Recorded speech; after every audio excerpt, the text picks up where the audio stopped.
KaraokeBooks. Little Women. Louisa May Alcott. Audiobook. Chapter 21. Laurie makes mischief, and Joe makes peace.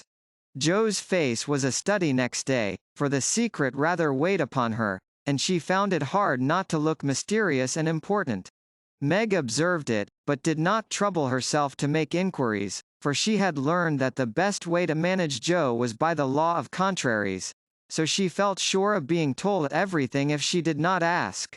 She was rather surprised, therefore, when the silence remained unbroken, and Joe assumed a patronizing air, which decidedly aggravated Meg, who in turn assumed an air of dignified reserve and devoted herself to her mother. This left Joe to her own devices, for Mrs. March had taken her place as nurse, and bade her rest, exercise, and amuse herself after her long confinement.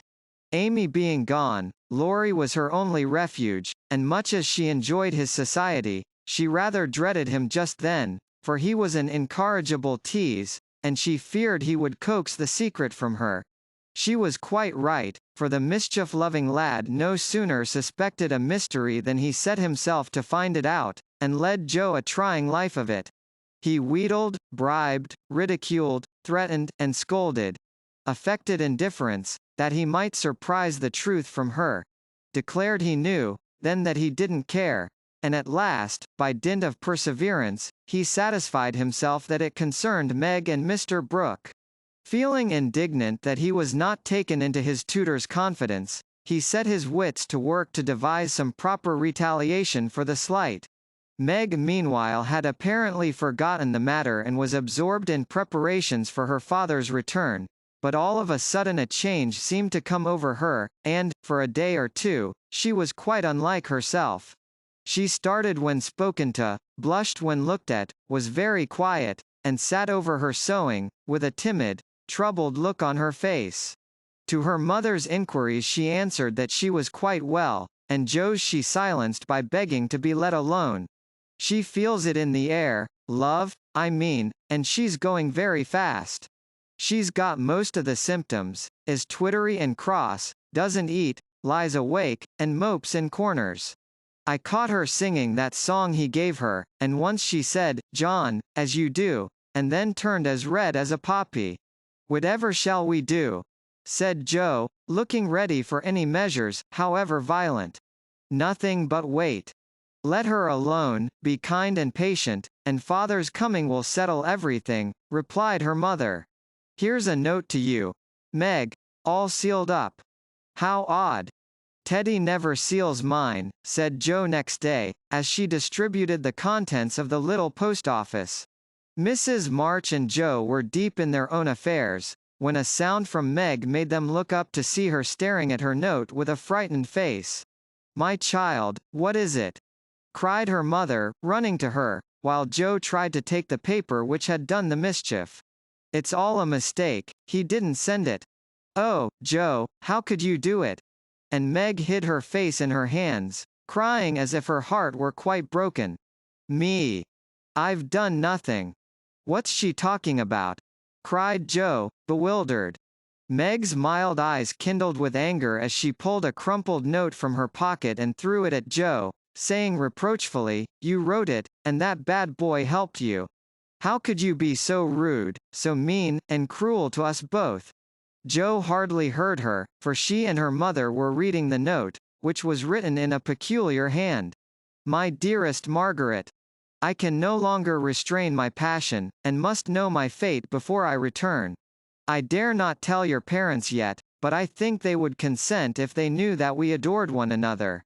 Mr. Lawrence will help me to some good place, and then, my sweet girl, you will make me happy. I implore you to say nothing to your family yet, but to send one word of hope through Laurie to your devoted John. Oh, the little villain. That's the way he meant to pay me for keeping my word to mother. I'll give him a hearty scolding and bring him over to beg pardon," cried Joe, burning to execute immediate justice. But her mother held her back, saying, with a look she seldom wore, "Stop, Joe, you must clear yourself first. You have played so many pranks that I am afraid you have had a hand in this. On my word, Mother, I haven't. I never saw that note before, and don't know anything about it, as true as I live," said Joe, so earnestly that they believed her. "If I had taken part in it I'd have done it better than this, and have written a sensible note. I should think you'd have known Mr. Brooke wouldn't write such stuff as that," she added, scornfully tossing down the paper. "It's like his writing," faltered Meg, comparing it with the note in her hand. "Oh, Meg, you didn't answer it?" cried Mrs. March quickly.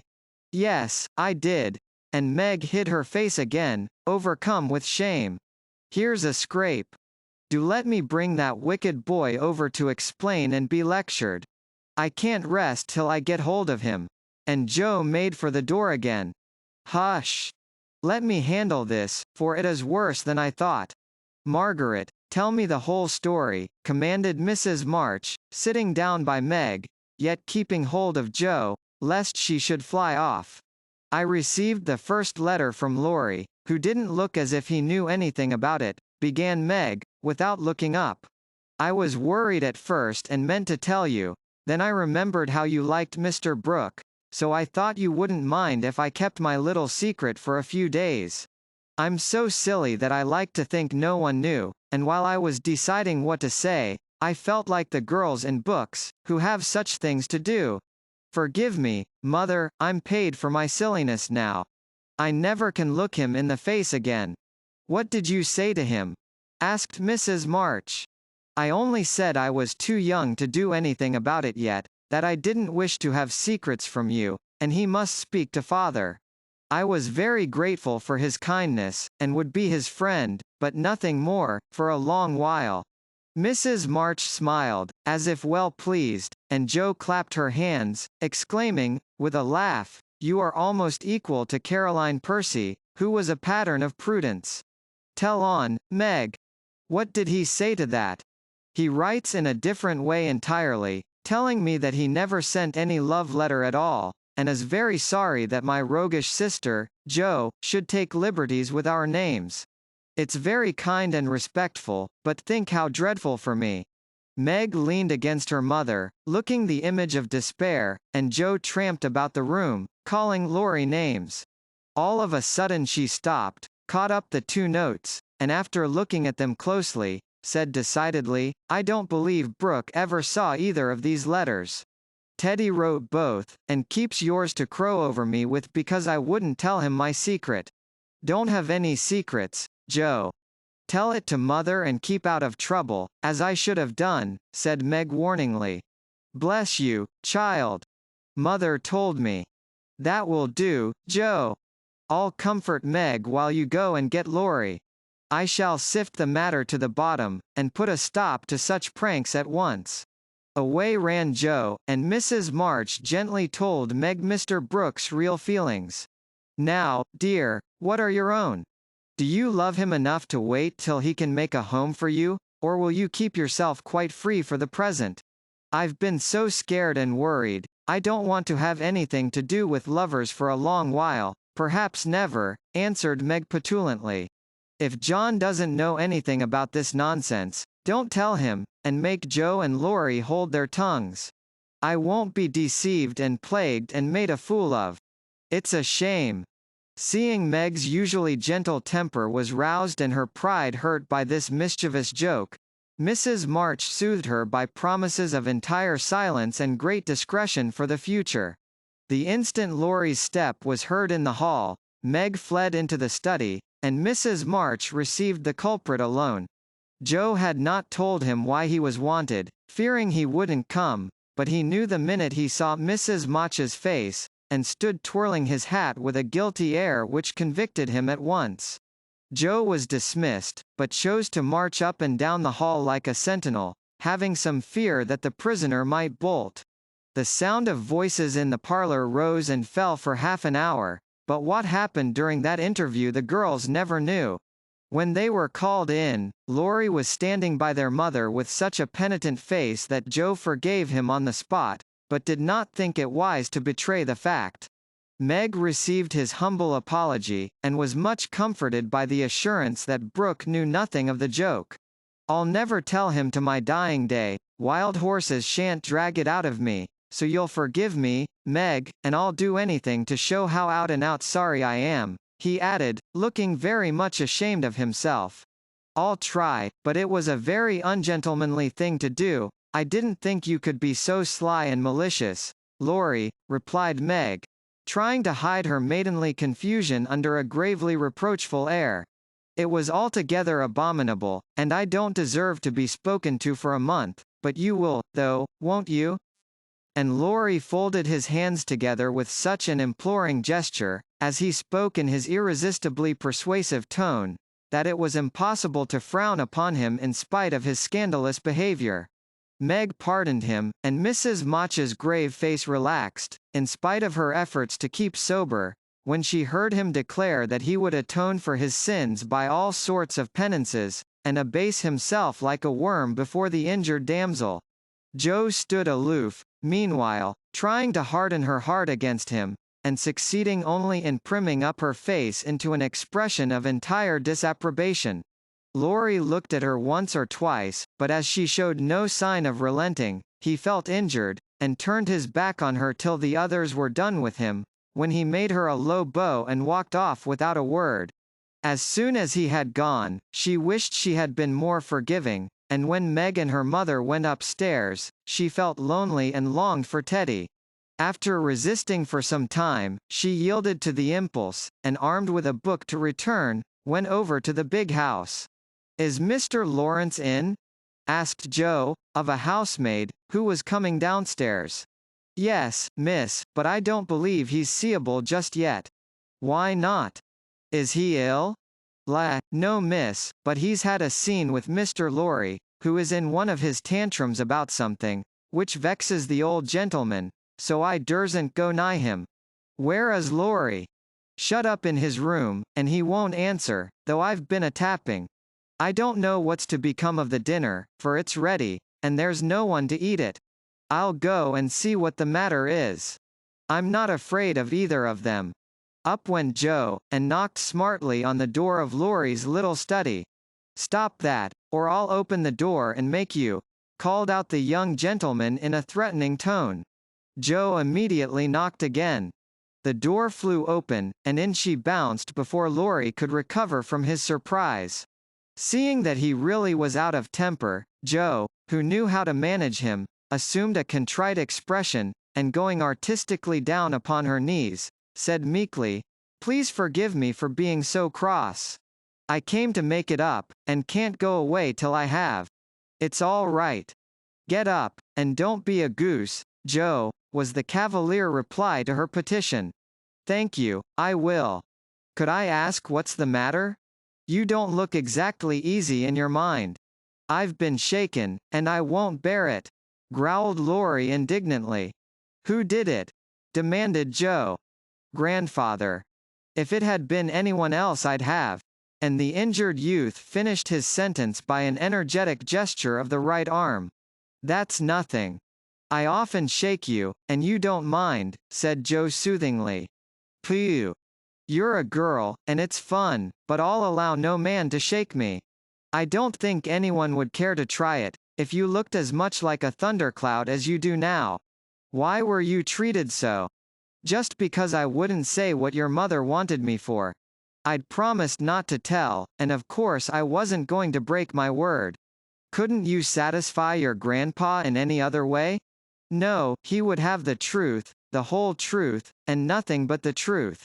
I'd have told him a part of the scrape, if I could without bringing Meg in. As I couldn't, I held my tongue, and bore the scolding till the old gentleman collared me. Then I bolted, for fear I should forget myself. It wasn't nice, but he's sorry, I know, so go down and make up. I'll help you." "Hanged if I do. I'm not going to be lectured and pummeled by everyone, just for a bit of a frolic. I was sorry about Meg, and begged pardon like a man, but I won't do it again, when I wasn't in the wrong. He didn't know that. He ought to trust me, and not act as if I was a baby. It's no use, Jo, he's got to learn that I'm able to take care of myself, and don't need anyone's apron string to hold on by." "What pepper pots you are," sighed Jo. How do you mean to settle this affair? Well, he ought to beg pardon, and believe me when I say I can't tell him what the fuss is about. Bless you. He won't do that. I won't go down till he does. Now, Teddy, be sensible. Let it pass, and I'll explain what I can. You can't stay here, so what's the use of being melodramatic? I don't intend to stay here long, anyway. I'll slip off and take a journey somewhere, and when Grandpa misses me he'll come round fast enough. I dare say, but you ought not to go and worry him. Don't preach. I'll go to Washington and see Brooke. It's gay there, and I'll enjoy myself after the troubles. What fun you'd have. I wish I could run off too, said Jo, forgetting her part of mentor in lively visions of martial life at the Capitol. Come on, then. Why not? You go and surprise your father, and I'll stir up old Brooke. It would be a glorious joke. Let's do it, Jo. We'll leave a letter saying we are all right, and trot off at once. I've got money enough. It will do you good, and no harm, as you go to your father. For a moment Jo looked as if she would agree, for wild as the plan was, it just suited her.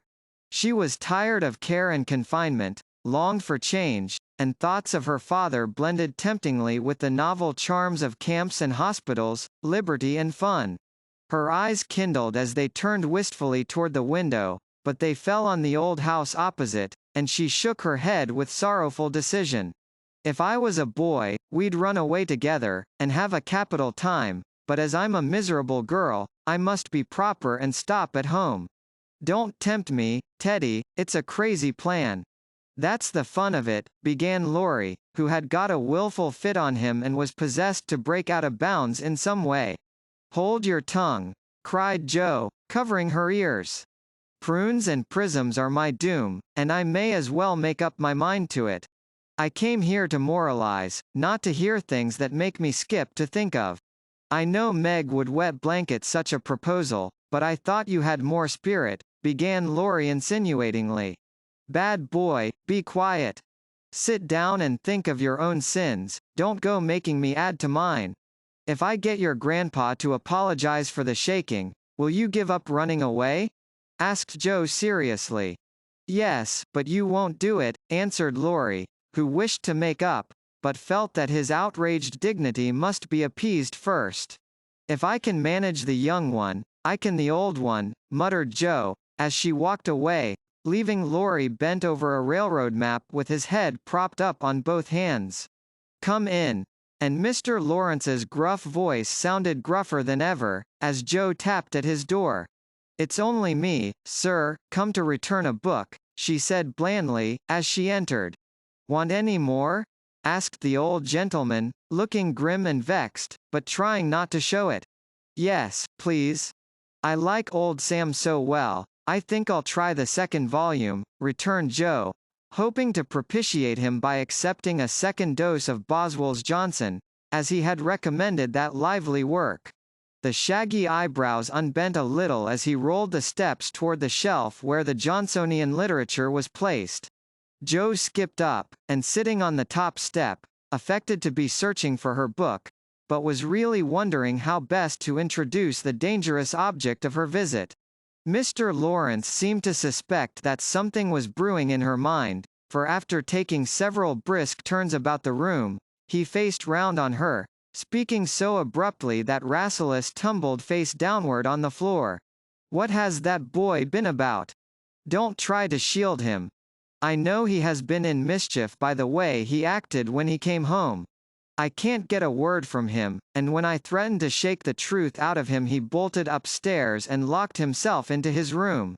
He did wrong, but we forgave him, and all promised not to say a word to anyone, began Jo reluctantly. That won't do. He shall not shelter himself behind a promise from you soft-hearted girls. If he's done anything amiss, he shall confess, beg pardon, and be punished. Out with it, Jo. I won't be kept in the dark. Mr. Lawrence looked so alarming and spoke so sharply that Jo would have gladly run away, if she could, but she was perched aloft on the steps, and he stood at the foot, a lion in the path, so she had to stay and brave it out. Indeed, sir, I cannot tell. Mother forbade it. Laurie has confessed, asked pardon, and been punished quite enough. We don't keep silence to shield him, but someone else, and it will make more trouble if you interfere. Please don't. It was partly my fault, but it's all right now. So let's forget it, and talk about the Rambler or something pleasant. Hang the Rambler. Come down and give me your word that this harum-scarum boy of mine hasn't done anything ungrateful or impertinent. If he has, after all your kindness to him, I'll thrash him with my own hands. The threat sounded awful, but did not alarm Jo, for she knew the irascible old gentleman would never lift a finger against his grandson, whatever he might say to the contrary. She obediently descended, and made as light of the prank as she could without betraying Meg or forgetting the truth. Hum. Ha. Well, if the boy held his tongue because he promised, and not from obstinacy, I'll forgive him. He's a stubborn fellow and hard to manage, said Mr. Lawrence, rubbing up his hair till it looked as if he had been out in a gale, and smoothing the frown from his brow with an air of relief. So am I, but a kind word will govern me when all the king's horses and all the king's men couldn't, said Jo, trying to say a kind word for her friend, who seemed to get out of one scrape only to fall into another. You think I'm not kind to him, hey? Was the sharp answer. Oh, dear no, sir. You are rather too kind sometimes, and then just a trifle hasty when he tries your patience. Don't you think you are? Jo was determined to have it out now, and tried to look quite placid, though she quaked a little after her bold speech. To her great relief and surprise, the old gentleman only threw his spectacles onto the table with a rattle and exclaimed frankly, "You're right, girl, I am. I love the boy, but he tries my patience past bearing, and I know how it will end, if we go on so. I'll tell you, he'll run away." Jo was sorry for that speech the minute it was made. She meant to warn him that Laurie would not bear much restraint, and hoped he would be more forbearing with the lad. Mr. Lawrence's ruddy face changed suddenly, and he sat down, with a troubled glance at the picture of a handsome man, which hung over his table.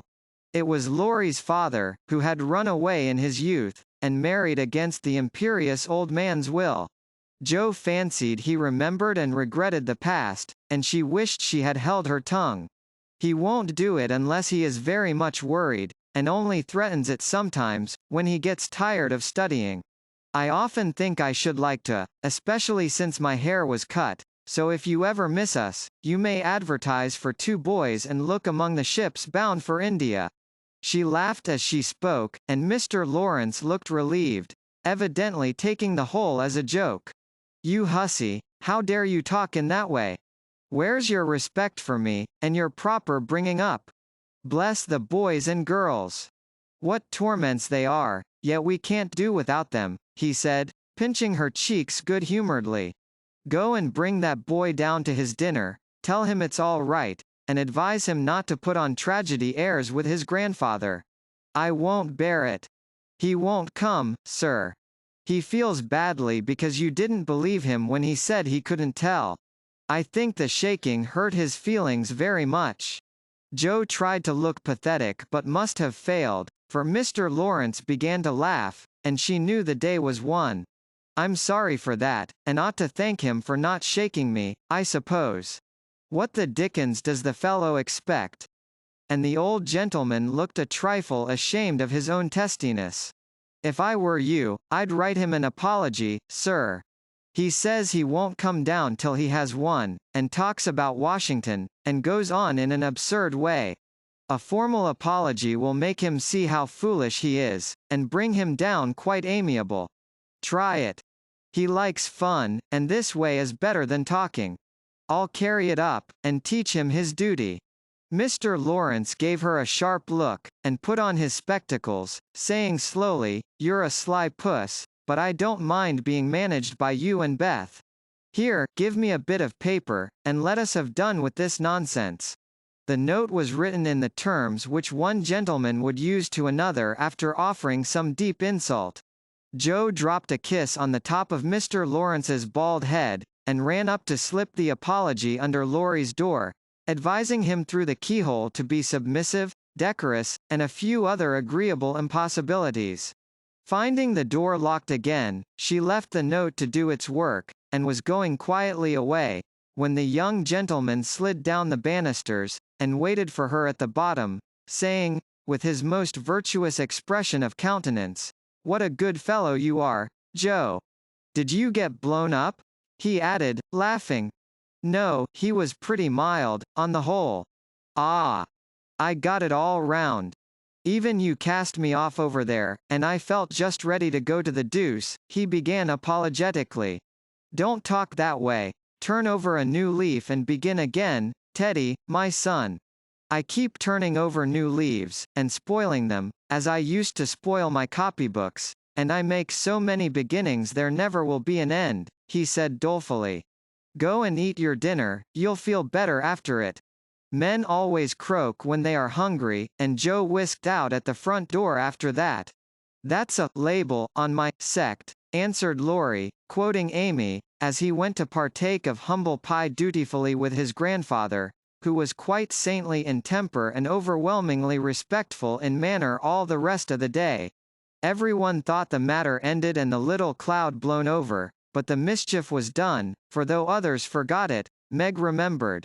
She never alluded to a certain person, but she thought of him a good deal, dreamed dreams more than ever, and once Joe, rummaging her sister's desk for stamps, found a bit of paper scribbled over with the words, "Mrs. John Brooke," whereat she groaned tragically and cast it into the fire, feeling that Laurie's prank had hastened the evil day for her. KaraokeBooks.